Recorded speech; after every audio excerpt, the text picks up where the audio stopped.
चुनाव होता है जब, तो उसका भार देश की जनता पे पड़ता है कि चुनाव होने के बाद महंगाई बढ़ती है, हमको भी जागरूक होना पड़ेगा। सर, जिस तरह से चुनाव के बाद आपने देखा है सब्जियों के दाम एकदम बढ़ गए हैं, जहां आलू 10 रुपये 20 रुपये मिलता था आज 50 रुपये है, उसी तरह प्याज के दाम, उसी तरह हर चीज़ पर एकदम से रेट बढ़ गए हैं। क्या लग रहा है आपको, जबकि वादे किए गए थे कि चुनाव के बाद जो है बहुत सारी सुविधाएं मिलेंगी, महंगाई कम होगी? मैम देखिए, महंगाई नहीं होनी चाहिए इतनी। मैं इसका जो है वो क्या कहते हैं कि विरोध करता हूँ कि भाई और भी तमाम मध्यम वर्ग के लोअर लेवल के लोग हैं, लेकिन देखिए कहीं ना कहीं ये जो है ट्रेंड है कि, लेकिन मैं फिर कह रहा हूँ कि इसका असर देश की जनता पे जो पड़ रहा है वो नहीं होना चाहिए।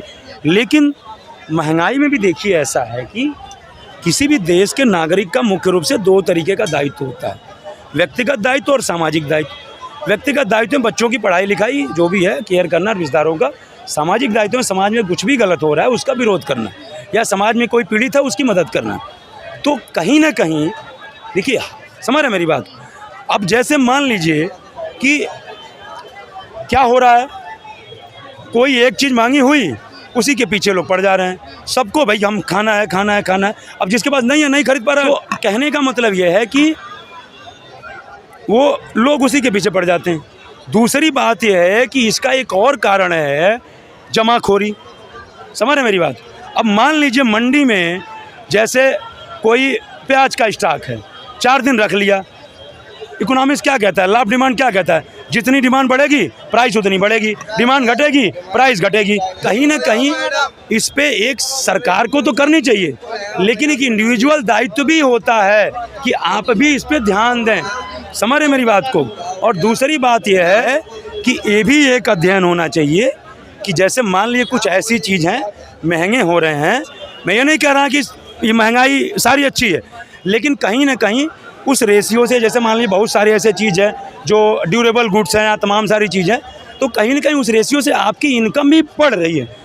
समझ रहे मेरी बात को। तो दोनों फैक्टर है। पास नहीं है वो ना खरीदे तो फिर वो क्या खाएगा? नहीं, मैं नहीं कह रहा हूँ ना खरीदे, लेकिन कहने का मतलब ये है कि ये हमारा भी दायित्व बनता है कि हम जो है वो प्रेशर डालें। जैसे क्या हो रहा है, मान लीजिए 4 ट्रक प्याज कर दिए, मार्केट में नहीं दे रहे हैं, अब डिमांड बढ़ रही है।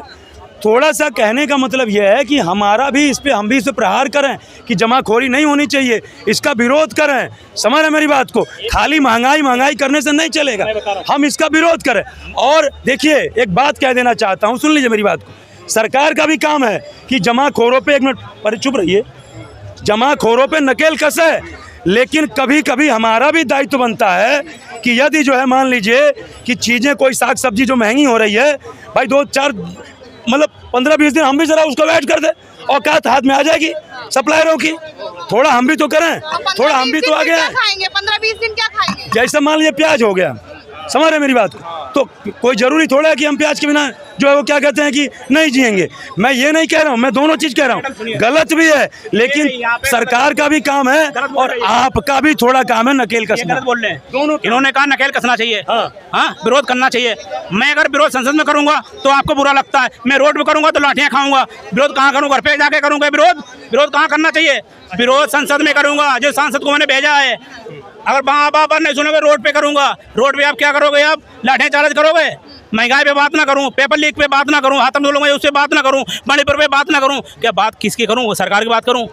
भैया मैं सरकार की बात नहीं करूंगा। करने को कोई नहीं मना कर रहा है, लेकिन बात में मर्यादा होनी चाहिए। मर्यादा में बात करिए, सबसे चर्चा होनी चाहिए। मर्यादा ये है, सुनिए, मैं रोड पे आऊँ, मैं कहूँ आज की सरकार क्या चाहती है हमारे लिए, बस जल्दी बताओ। नहीं, कुछ नहीं मिलेगा मुझे, आपको कुछ नहीं मिलेगा।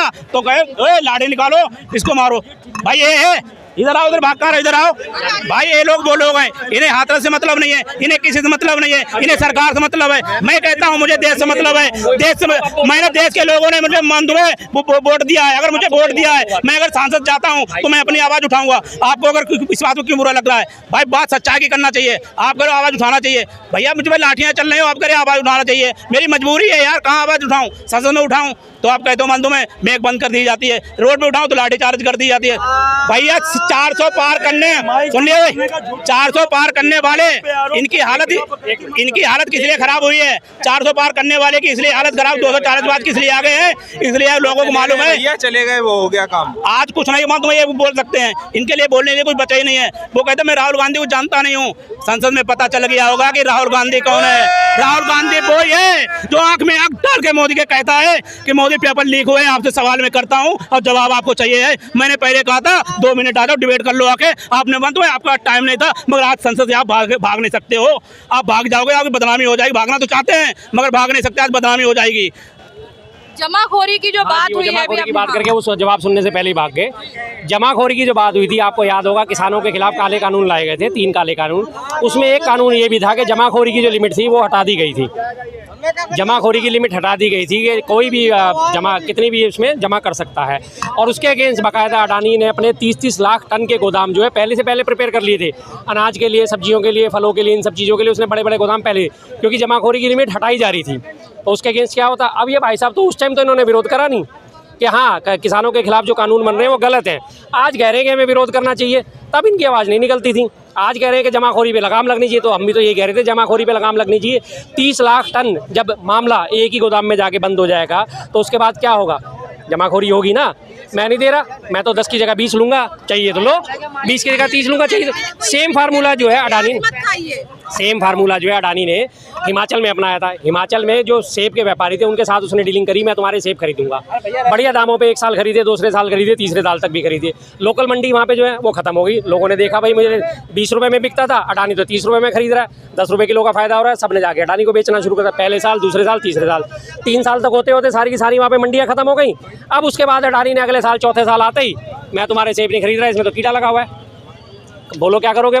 सारे के सारे वहाँ पे उन्होंने नदी में से सेब बाए थे अपने लोगों ने, करें क्या? उनकी फसल नहीं बिक्री थी। तब जाके उन्हें अकल आई, तब जाके कांग्रेस ने इस बात को आवाज़ उठाई, तब जाके वहाँ पे हिमाचल में सरकार बदली, तब जाके वो पुरानी मंडियों की बहाली हुई, जिसकी ये बात करके कहते हैं कि जमाखोरी तक होनी चाहिए। अगर प्याज नहीं खाएंगे तो क्या हो जाएगा? ठीक है भाई, प्याज मत खाओ, लेकिन आप ये तो देखो कि डिस्ट्रीब्यूशन सिस्टम जो है वो तो सुधारना चाहिए आपको। जमाखोरी पे लगाम तो शुरू से लगती आई है, लगती रहनी चाहिए। एक जगह जमाखोरी हो जाएगी तो मोनोपोली हो ही जाएगी, सीधी सी बात है। और मोनोपोली जो है वो नहीं होनी चाहिए। लेकिन जिस तरह से सब्जियों के दाम बढ़े हैं, जैसे कि ये कह रहे हैं प्याज मत खाइए, हरी मिर्च के ऊपर भी दाम बढ़े हैं, टमाटर के ऊपर भी बढ़े हैं, तो कौन कौन सी सब्जियां जो है छोड़ दें हम? देखिए फिलहाल मैं इस बात को एक बड़े लिबरल तरीके से लेना चाहूँगा। बरसात का मौसम है, बरसात के मौसम में अक्सर जो है सप्लाई बाधित हो जाती है, और बरसात के मौसम में सब्जियाँ बहुत जल्दी ख़राब होती हैं। आज आप खरीद के लाओगे, उसे पन्नी में छोड़ दोगे तो अगले दिन वो ख़राब हो जाएगी, दूसरे दिन ख़राब हो जाएगी। उमस इसने मौसम में बहुत होती है। तो एक थोड़ा सा इसको अगर हम थोड़ा लिबरल तरीके से लेंगे तो एक नॉर्मल मैसेज है। बरसातों में दिक्कत होती है। आप सुबह अपने घर में आटा गूंद के रखोगे, दोपहर तक उस आटे को नहीं चला सकते, उसमें खराबी आई जाएगी, खमीर उठ जाएगा। तो ये एक थोड़ा सा वक्ती टाइम है, लेकिन ये वक्ती टाइम से निपटने के लिए ही कोल्ड स्टोरेज और इन सब चीज़ों की चेन की स्थापना करी जाती है कि ऐसे टाइम में भी सप्लाई जो है वो निरंतर बनी रहे, रेट जो है वो स्थिर रहे, जिसके ऊपर सरकार काम नहीं करती। हमें उस चीज़ से आपत्ति है। बाकी तो हम जानते हैं कि बरसातों में हर साल यही होता है, चाहे सरकार किसी की भी हो, कांग्रेस की हो तो भी, बीजेपी की होगी तो भी, कोई और तीसरी आ जाएगी तो भी। बरसातों के मौसम में हर चीज़ में दिक्कत है। आप सुबह दूध गर्म करके रखोगे, शाम तक दूध फट जाएगा, जाहिर सी बात है, फ्रिज काम नहीं करते। तो इसलिए थोड़ा सा इस मामले में लिबरल होकर चलना पड़ेगा।